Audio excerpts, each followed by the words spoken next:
Hello, আসসালামু আলাইকুম viewers, কেমন আছেন আপনারা সবাই? আশা করি আপনারা সবাই অনেক ভালো আছেন। আমি আপনাদের মোহাম্মদ এমরুল হক রাফি। আজকে আমার নানু বাড়িতে যাওয়া একটা ছোট করে একটা মিনি ব্লগ নিয়ে নিব। আপনারা সবাই ভিডিওটি স্কিপ না করে আমার ব্লগটা দেখবেন আশা করি।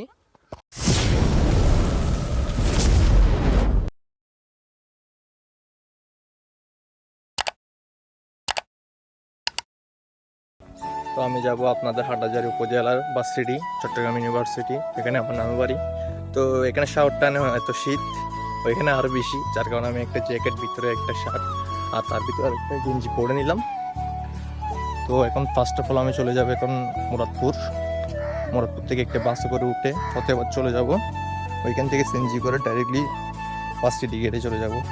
তো আমি মুরাদপুর এসে বাসে উঠে গেলাম। বাসে বসে আছি, প্যাসেঞ্জার এখন উঠে নিয়ে প্যাসেঞ্জার উঠলে গাড়ি রওনা দিবে।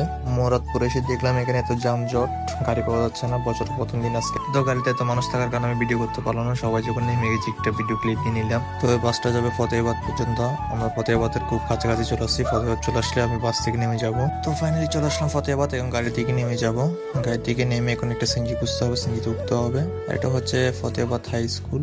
আর এই স্কুলটা অনেক আগের, আর আমার থেকে এখানে ওয়েট করতে হবে গাড়ির জন্য। ফাইনালি একটা সিএনজি পেয়ে গেলাম। সিএনজি করে চলে যাবো আমি এখন 1 নম্বর। আর এই জায়গাটা আমার থেকে অনেক সুন্দর লাগে। এই জায়গার ভিউটা অনেক জোস। মোবাইলে কেটে কোন জায়গা যাচ্ছে আমি জানি না, কিন্তু আমার থেকে অনেক ভালো লাগে বাস্তবে। আর আমি 1 নম্বর নেমে গেলাম। এখন 1 নম্বর নেমে আমার থেকে আরেকটা লোকাল সিএনজিতে উঠতে হবে। তো আমি একটা সিএনজিতে উঠে পড়লাম। উঠে এখানে বসে থাকতে হচ্ছে, কারণ পিছনে প্যাসেঞ্জার নেই। প্যাসেঞ্জারের জন্য ওয়েট করতে হচ্ছে। এখানে প্যাসেঞ্জার আসলে সিএনজিটা স্টার্ট দিবে। তো ফাইনালি সিএনজি ফুল হয়ে গেল। এখন সিএনজি স্টার্ট দিল। আমি এখন চলে যাব রেলগেট। আর এই রাস্তা সোজা যদি চলে যায় চিটাং ইউনিভার্সিটি।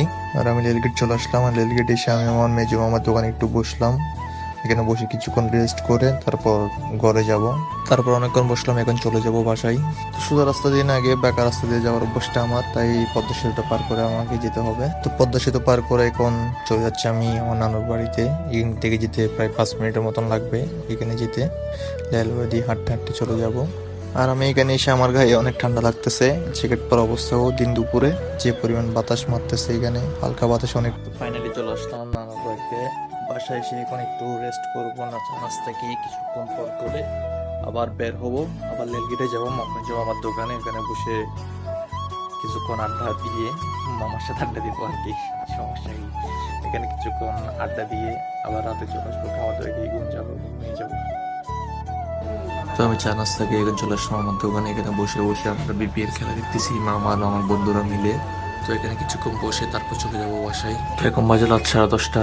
মামা বাগিনা পেটে বুক লাগছে, তাই চলে যাচ্ছি বাসায়। আজকের ব্লগটা এই পর্যন্ত, মিনি ব্লগ হিসেবে আজকে এই পর্যন্তই রাখি। তো আগামী কালকের ব্লগটা আরো ইন্টারেস্টিং হবে। কালকের ব্লগটা দেখবে, একদম মিস করবেন না। কালকের ব্লগটা আরো ইন্টারেস্টিং হবে কালকে, কারণ পুরো এলাকাটা ঘুরবো, সবাইকে দেখাবো ভিউটা, এখানকার ভিউ। তো যাদের থেকে ভিডিওটা ভালো লেগেছে সবাই একটা করে লাইক করে দিবেন। আর যারা আমার ইউটিউবে ভিডিওটা দেখতেছেন সবাই ইউটিউবে একটা সাবস্ক্রাইব করে দিবেন। আর যারা ফেসবুক পেজে ভিডিও দেখতেছেন তারা ফেসবুক পেজটি ফলো করে দিবেন। তো যাওয়ার একটা কথা বলবো, ভালো থাকবেন, সুস্থ থাকবেন। আল্লাহ হাফিজ।